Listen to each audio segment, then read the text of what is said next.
ang tingin ko ang mas mabigat na problema na dapat malaman ng Pilipino is nag-hemorrhage ang country.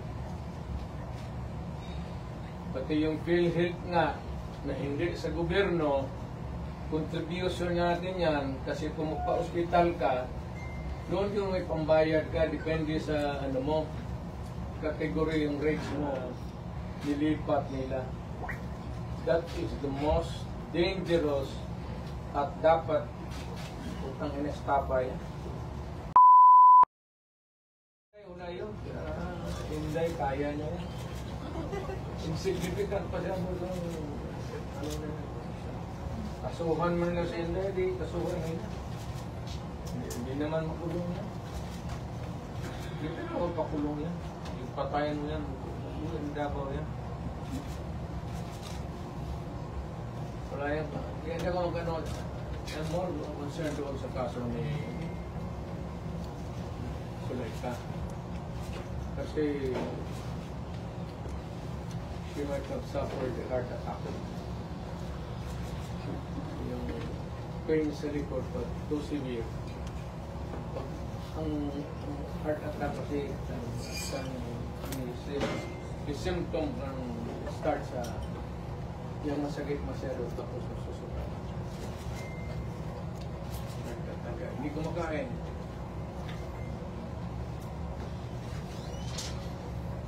Pero yung sa Congress, wala akong pag-usapan pa namin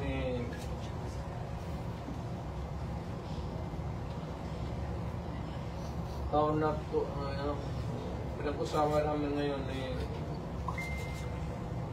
Tender ka, pag ini-forma kami abogado, is how not to destroy the Republic.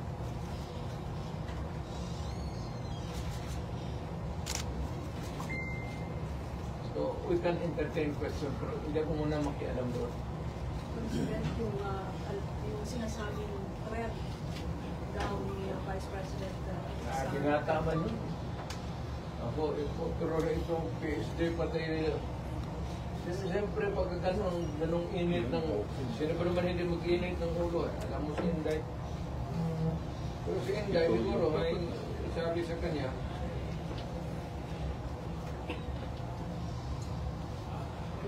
so who is spicier, you or Inday? ano? Sinong mas isog sa inyo? Ikaw o si Inday? Yun ako isog yung mag-movement ang isog. Maisog yun. Kung retired na ako, sabi ko, wala na ako. So si Inday? Ako, I have full faith.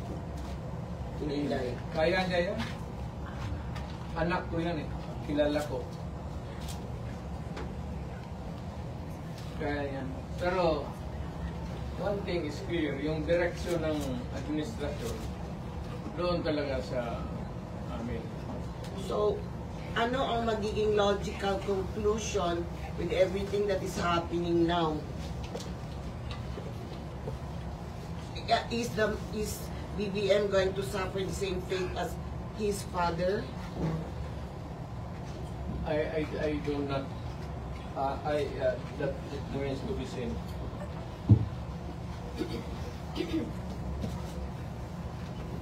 Mayor, is it a good idea for Vice President Sara to just answer the questions that are being asked by...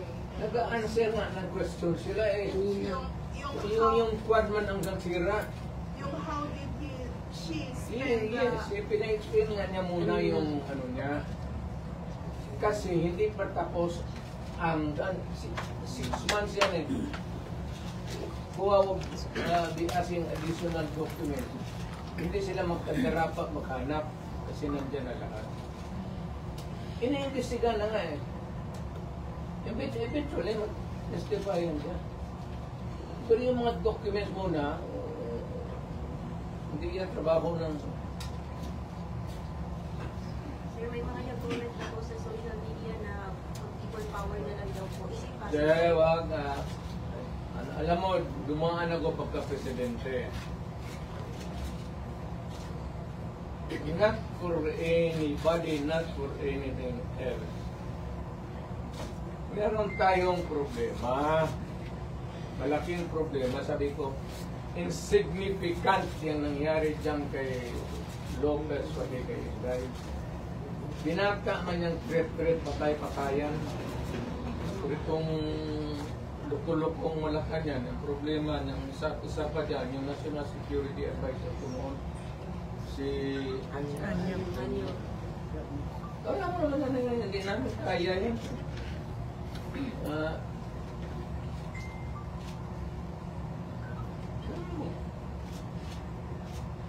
Gusto nila ipalabas palalabasin mayor na nagnakaw ng pera si Vice.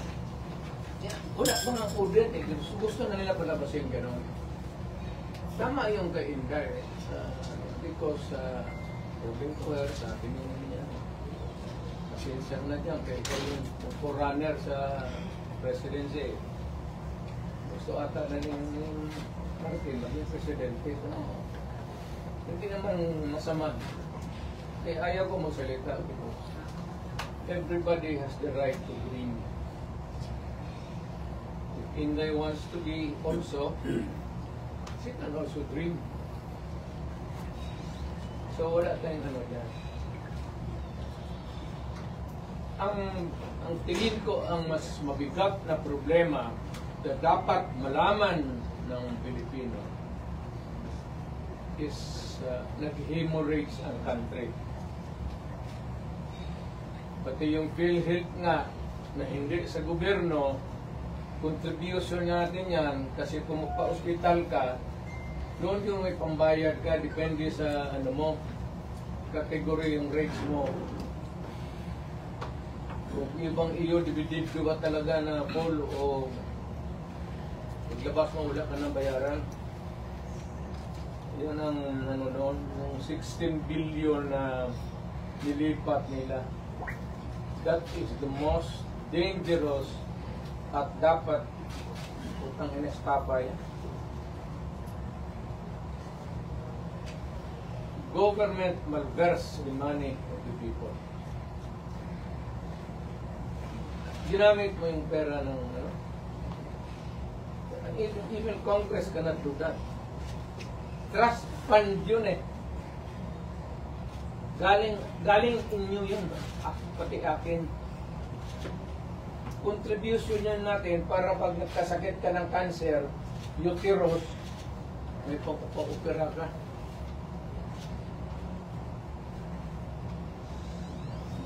Ang nawala ang ating PhilHealth funds natin lahat was about 8.9 billion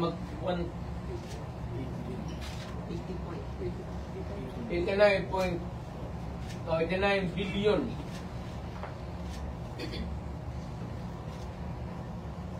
Of that 89 billion, 27 na lang nawala. 27 na lang ang natira. Pero paano yan? Hindi ba ano ng gawin? Ang atin is, bakit nila pinakialaman? Pero Mr. President, if you see that it is really may estafa case, ano na yan, ang problema ganito, if we're going to file a case sa courts, but the justice system, the courts is a government yun eh. No, the courts ang pumapasok ang Supreme Court. Panahintuan mo na sila eh. Huwag mong pakialaman yan, kaya hindi yan ninyo. Ako, fiscal ako, ang alam mong inalbes nila yung pera eh. Ang naiwan kasi 29 billion lang. Ako, fiscal ako, ang alam mong inalbes nila yung pera eh. Ang naiwan kasi 29 billion lang. Out of the 89, 29 na lang. Pera namin. Sabi daw, binalik ako sa mayor. Ano, ibalik mo, wala ang pera. Pagsiram nga ng pera eh. Ang gobyerno na ito, walang project. naubos na Romualdez sa... Kasi Romualdez, congressman lang, pero left and right ang pamigay niya. O, may 5 mail kayo ngayon. Kita ko sa TV ko eh. Pera na. Sus Mario Joseph, Ginoo, Romualdez, oy. 89. Ang Maharlika Fund, ang target nila sa ito ang 250 billion. Kinuna nila ang GSIS ng 62.5 billion. Yan, pera rin ng mga taga-gobyerno yan, empleyado. Kami, sa ano namin, sa mga trabahante yan, housing loan ka, ito, kinuha, binigay para ayuda. Ang mga membro nito, hindi na makaloan, enrollment ng mga bata, mahirapan sila nito kasi magkakaroon ito ng anomaly sa floor ng ano.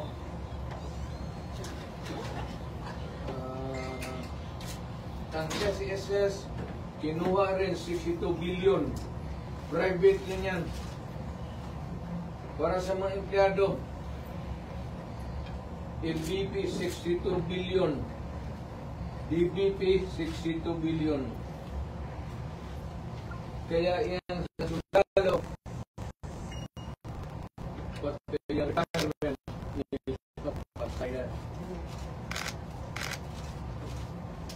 Given all these predicaments, sir, you have the legal basis on the issues of one. Okay, meron Are na. there legal remedies in your mind to help the Meron na.